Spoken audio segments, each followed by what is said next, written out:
Celui qui est fidèle dans les petites choses le sera aussi dans les grandes.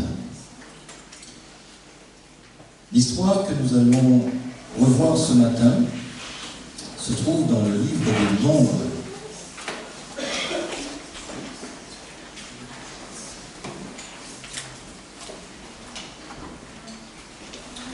Nombres chapitre 20.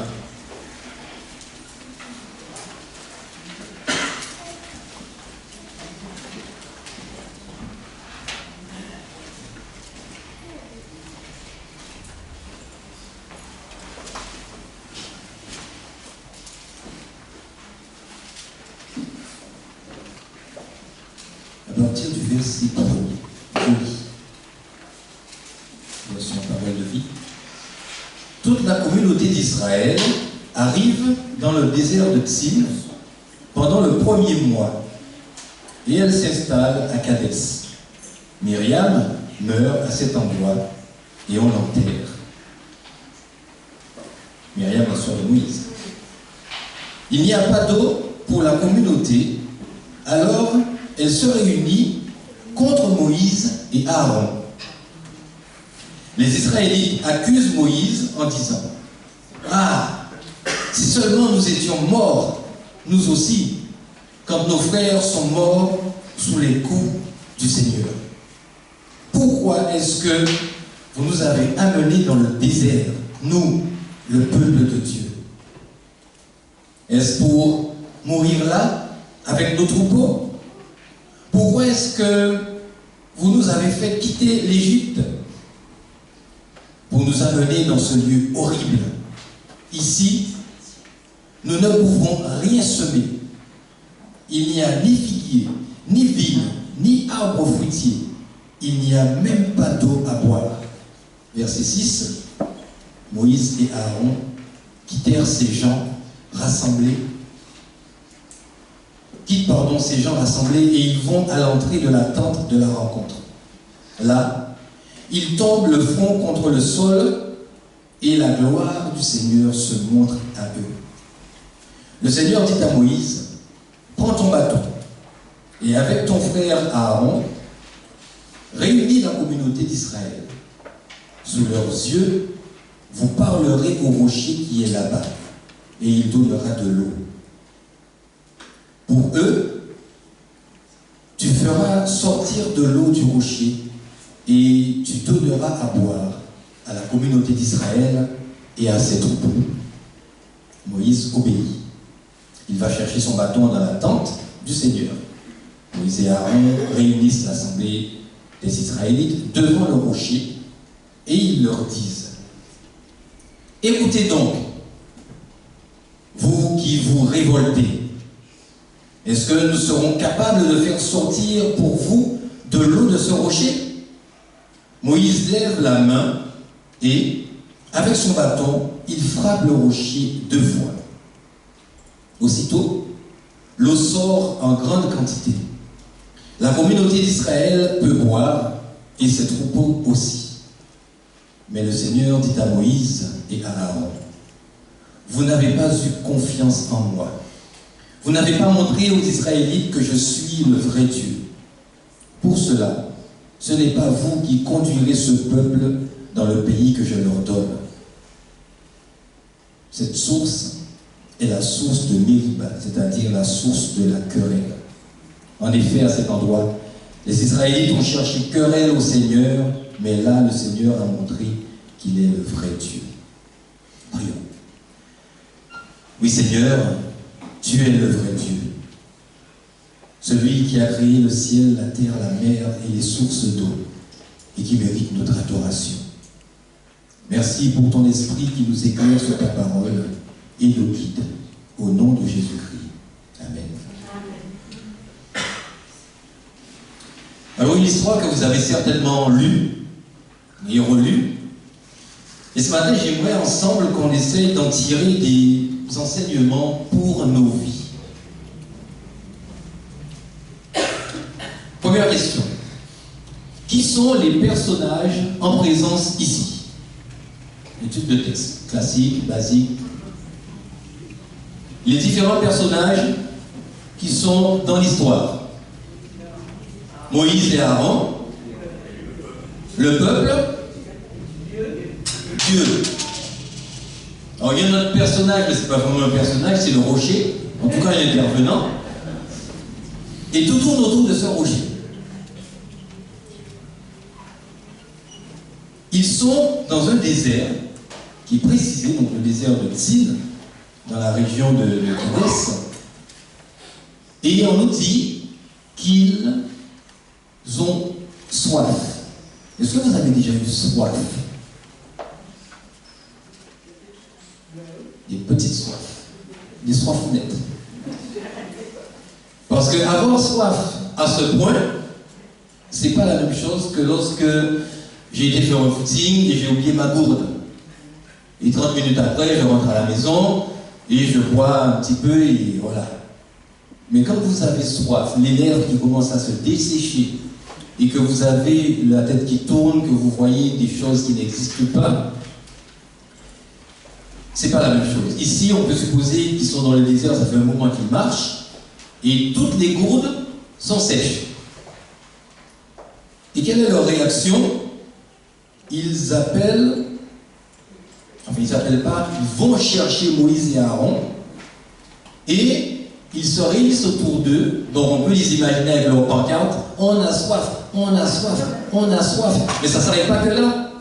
Ils s'en prennent à Moïse, à Aaron, et ils les accusent de les avoir amenés dans le désert pour les tuer.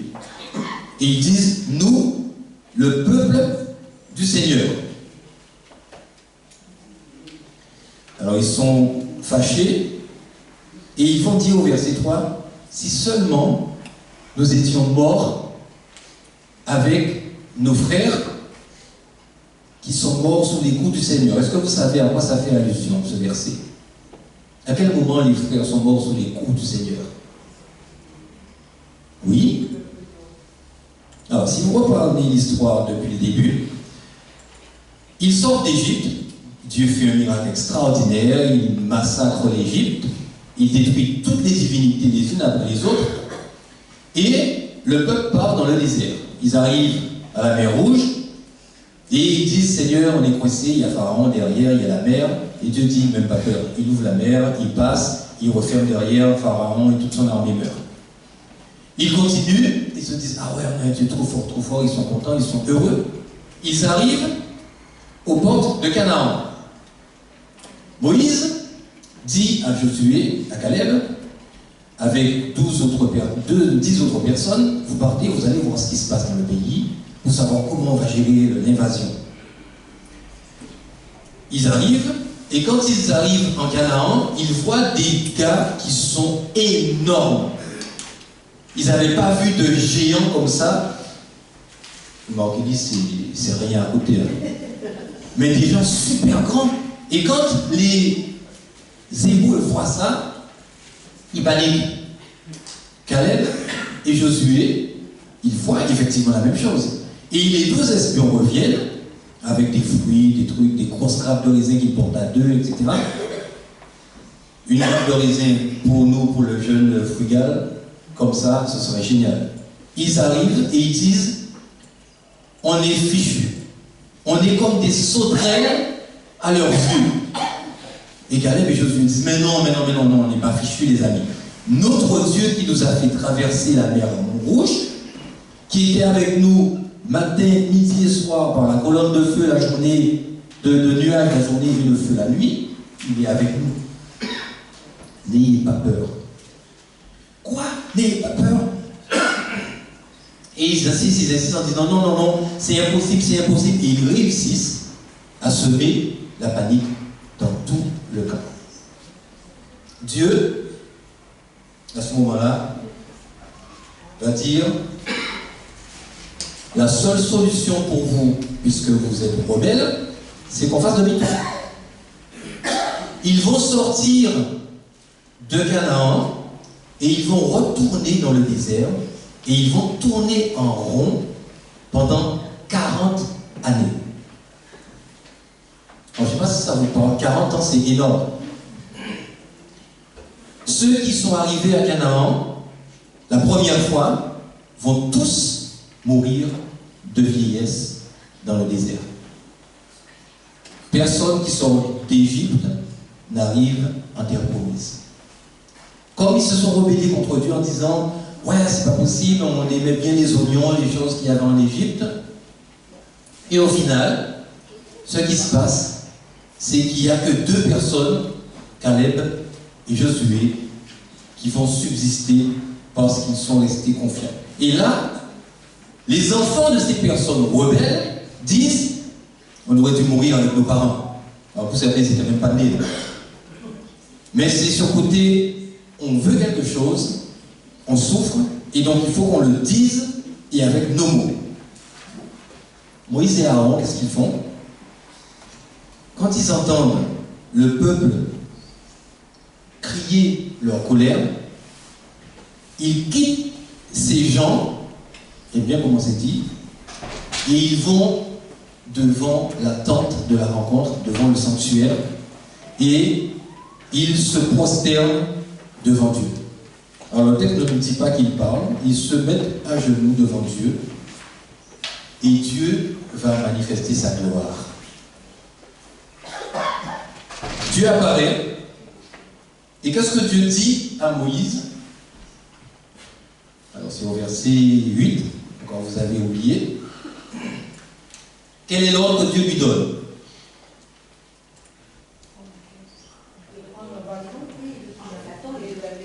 Alors pas prendre un bâton, mais prendre ton bâton.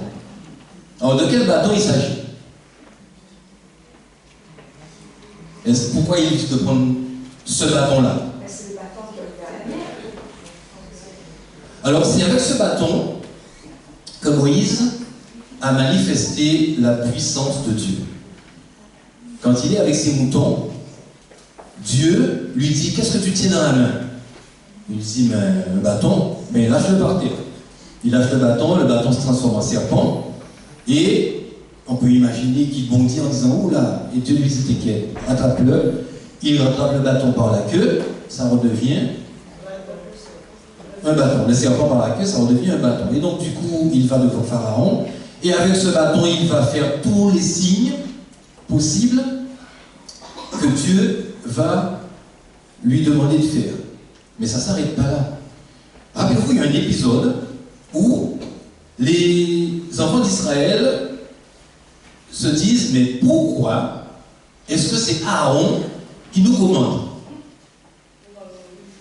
Pourquoi ces deux-là? Nous aussi, on est capable de prendre des décisions, on est capable d'écouter Dieu. » Et Dieu dit, les amis, on va expliquer les choses autrement. Chaque chef de tribu, vous allez leur amener un bâton. Et donc, toutes les tribus, les 12 tribus, ils amènent leur bâton. Et on enferme les bâtons dans le sanctuaire. Là, on est sûr que personne ne va rentrer là. Tu rentres, tu es mort. Donc, personne ne va s'aventurer là-dedans. Et pendant la nuit, le bâton d'Aaron va fleurir. Enfin, il y aura des feuilles, il y aura des fleurs et des petites amandes.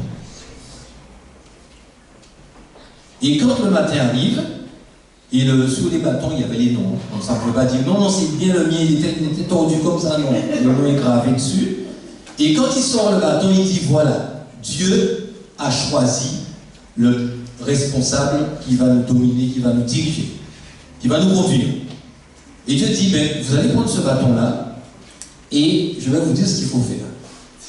Tu prends le bâton, tu vas devant le peuple, et tu vois le rocher qui est là-bas, mais tu vas lui parler et lui dire « Nous avons soif, fais tomber de l'eau, et l'eau va couler et jaillir. »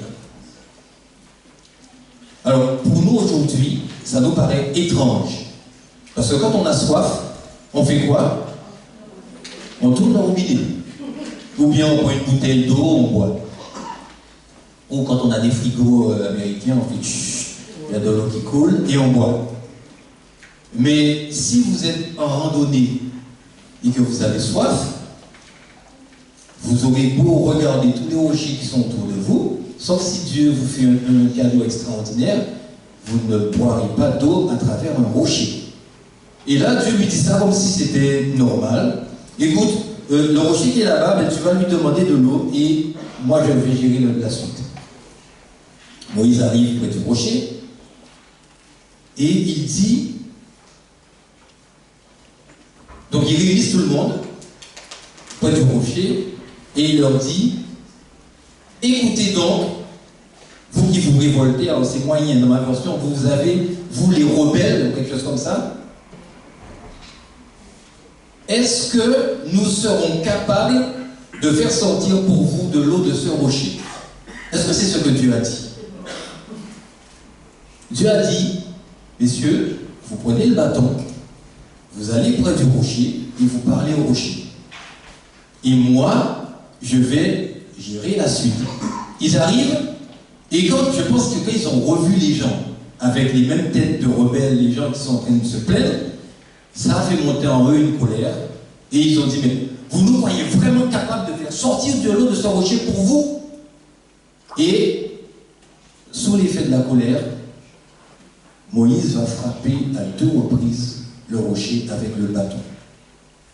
Et moi je me suis dit, mais pourquoi Dieu demande-t-il à Moïse et à Aaron d'aller chercher un bâton? S'il n'avait pas de bâton, il n'aurait pas frappé le rocher. Peut-être vous allez me dire, il aurait fait peut-être avec la main. Mais il a un truc dans la main, et en général, quand on est en colère, il vaut mieux ne rien avoir dans la main. Parce que ça devient une arme.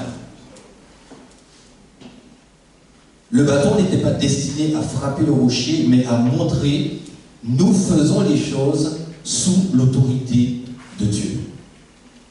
Ça servait qu'à ça le bâton. Rappeler à la communauté, nous sommes mandatés par Dieu pour vous conduire. Est-ce que ça marche? Est-ce que de l'eau sort du rocher? Oui.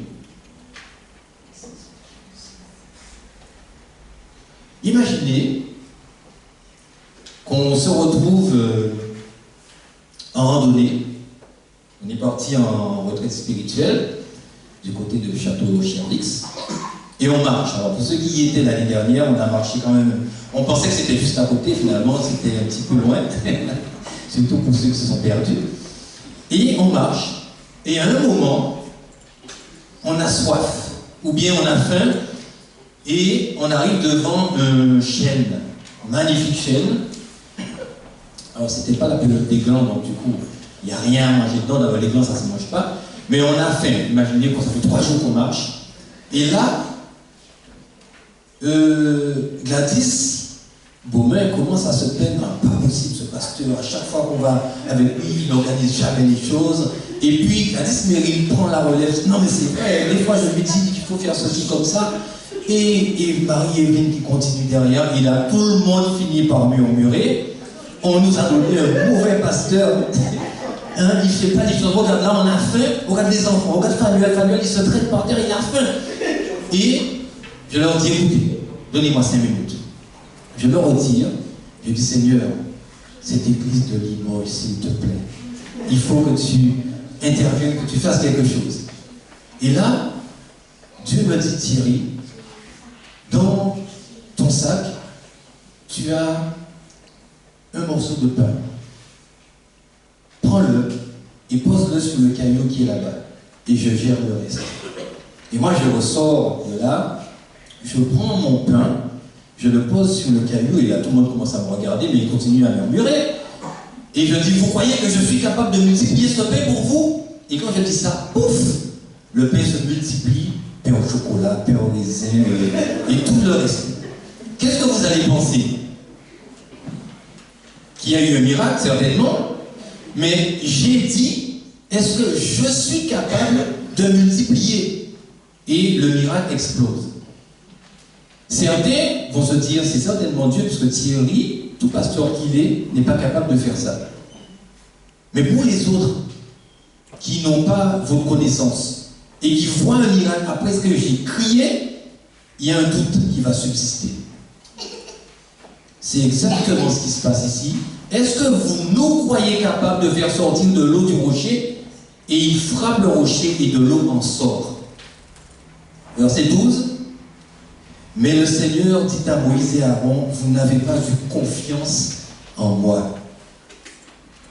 et vous n'avez pas montré aux Israélites que je suis le vrai Dieu. Voilà leur erreur. Manque de foi, ou plutôt détournement de pouvoir et d'autorité. Donc, en disant « nous ne sommes pas capables » et en frappant le rocher, c'est comme s'il disait « vous n'êtes pas digne, on peut mettre ce qu'on veut derrière, mais voilà ce qui se passe ». Donc, le peuple se dit « c'est Dieu ou c'est Moïse qui fait le miracle ?»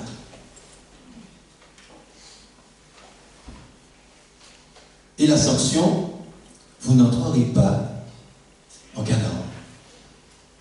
Est-ce que vous trouvez que Dieu est trop dur?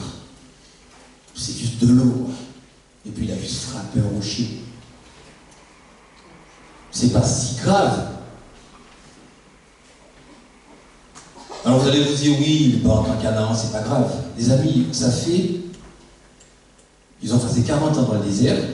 Moïse a passé 40 ans chez son beau-père. Donc c'est pas le petit jeune homme. Hein. Il doit avoir au moins presque 100 ans. Et il arrive, après avoir enduré tout ça, il arrive aux portes de Canaan. Et Dieu lui dit, tu l'as vu? Ben tu rentres pas. Et moi je trouve ça extraordinaire de la part de Dieu. Il lui fait quand même un cadeau. Il prend Moïse à part, il l'amène sur la montagne, et là il montre à Moïse la terre de Canaan. Non seulement comme elle est, mais comme elle deviendra. Un endroit magnifique. Et quand il a fini de tout regarder le film, Dieu lui dit, écoute, maintenant, tu vas te reposer. Moïse meurt, il s'endort, Dieu l'enterre, et Moïse, et quelques temps après, on ne sait pas, on n'a pas la chronologie, ressuscité. Et il est emmené au ciel. Et au moment où Jésus vient ressusciter Moïse, il y a Satan et ses mauvais anges autour de Moïse, autour du tombeau, et ils font barrage. Et ils disent, non, Moïse, il a frappé le rocher, il a désobéi, il va nulle part. La gloire de Jésus fait reculer tous les mauvais anges. Et dans l'épître de Jude, il est écrit, quand Satan est venu réclamer ses droits, Dieu lui dit que l'Éternel te réprime. Satan s'écarte, il récupère Moïse est récupéré par Jésus et il part avec lui au ciel. Alors vous allez me dire, c'est une jolie histoire, mais en quoi est-ce que ça nous concerne aujourd'hui?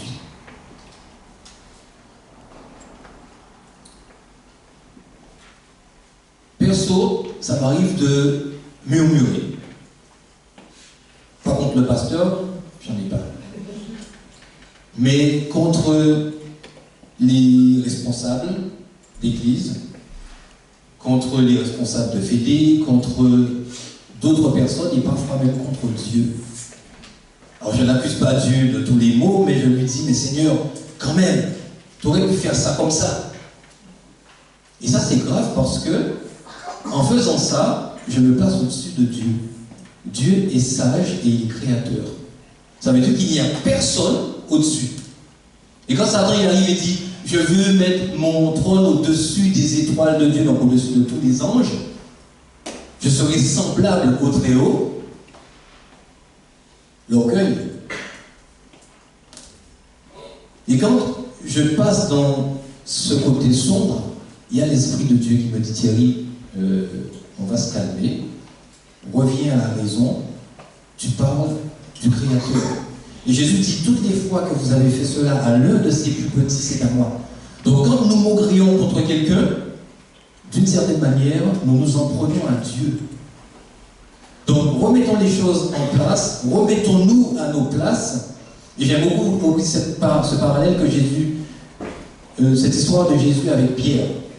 Vous savez, dans l'apôtre Pierre, Jésus lui dit, tu sais, vous savez, on va à Jérusalem là, mais cette fois-ci c'est la dernière, et là je vais être livré, on va me tuer, etc. Et Pierre lui dit, non Seigneur, ça ne t'arrivera pas. Qu'est-ce que Jésus lui dit? Retire-toi Satan, ou arrière de moi Satan. La traduction en grec ce serait, passe derrière moi, Satan. La place d'un disciple, c'est derrière, pas à côté ni devant. Il n'y avait aucun disciple à l'époque de Jésus qui marchait à côté de leur maître, ni qui était devant. Les disciples étaient derrière, ils suivaient le maître. Et Pierre et les disciples, ils avaient une autre relation avec Jésus, donc ils étaient tout le temps autour de lui. Et quand Pierre dit ça, c'est Satan, à travers lui, qui veut décourager Jésus de sa mission. Et c'est pour ça que Jésus lui dit, retourne à ta place, redeviens disciple et laisse s'accomplir la volonté du Père. Vous n'avez pas eu confiance en moi, vous n'avez pas montré aux Israélites que je suis le vrai Dieu. Nous avons autour de nous des amis, des voisins, des parents qui passent peut-être par des moments difficiles et qui ont besoin de notre intercession. La manière dont nous allons présenter les choses à ces personnes peut nous mettre nous en avant ou mettre Dieu en avant. Dire à quelqu'un qui me dit tu sais, mon fils il est malade, dire à cette personne si tu m'autorises, je prierai pour toi, pour que Dieu intervienne et qu'il guérisse ton fils. C'est dire à cette personne que Dieu est capable de faire pour son fils ce que personne n'a réussi à faire jusque-là. Donc ça veut dire qu'on lui donne une lueur d'espoir, on génère en lui la foi, un début de foi. Et le texte du livre des Actes nous dit, Dieu confirmait la prédication de l'évangile par des signes et par des miracles. Donc si vous ne dites pas la bonne nouvelle de l'évangile, il n'y aura pas de signes, il n'y aura pas de miracle. C'est parce que j'ai dit que Dieu est capable, que Dieu, son honneur étant exposé, va intervenir ou pas.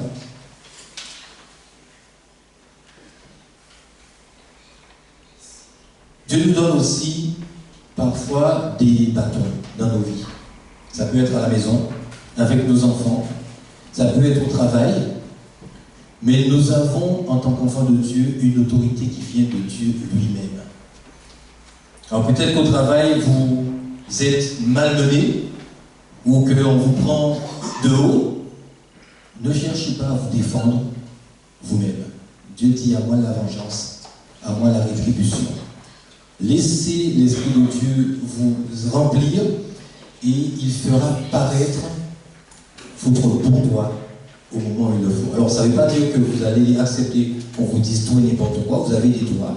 Vous devez aussi vous défendre avec les moyens que vous avez, mais surtout, dans ces moments-là, restez en communion et demandez à Dieu les mots justes qu'il faut dire ou les mots qu'il ne faut pas dire. Parce que parfois le silence est plus porteur que tous les mots qu'on pourrait dire. Et face à la difficulté, restons en silence devant l'Éternel. Comme Moïse et Aaron, ils auraient pu commencer à discourir avec Dieu, ils vont juste devant la tente de la rencontre et ils se prosternent en disant « Seigneur, nous voici ». Et c'est là que Dieu intervient et qu'il donne la solution. Ma prière ce matin, c'est que, quelles que soient les circonstances que nous aurons à affronter, restons toujours confiants dans la puissance de Dieu. Dieu n'est pas diminué. Le même Dieu qui ouvrit la mer Rouge est capable d'ouvrir pour nous n'importe quelle situation, nous faire passer au-dessus de n'importe quel obstacle. Il n'est pas limité, il est toujours le même, hier, aujourd'hui et demain. Dans nos vies, ce qui souvent fait obstacle, c'est le péché. C'est la seule chose qui nous sépare de Dieu. Et c'est pour ça que ce matin, j'aimerais qu'on chante ce très beau chant. Veux-tu briser du péché le pouvoir